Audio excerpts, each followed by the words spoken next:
در تحکیبت لب لبی دریا چه بودو در تحکیبت لب لبی دریا چه بودو منو چه گویا زیدا منود مگشتمه منو چه گویا زیدا منود مگشتمه ای رفتنی تو دیگه کی را آچه بگو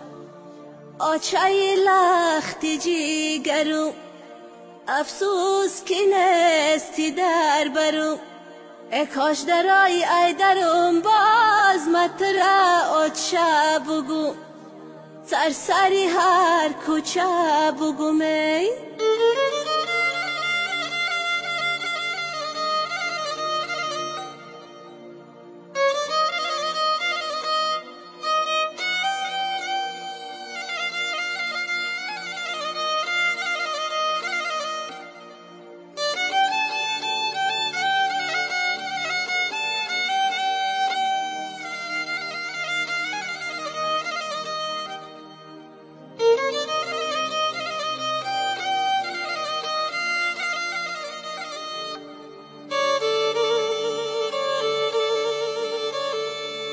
حوله کلان جایی گشتی آچمه با آوازی شیرینش بگو بچمه ای در بیدرام جایی نشستی آچمه ای در بیدرام جایی نشستی آچمه صداش بکنم فریاد زنم تو آچمه آچه لختی جیگرو افسوس کی نستی در برو ای کاش درای ای درم باز متره آچه بگو سرسری هر کوچه بگو سردره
حالا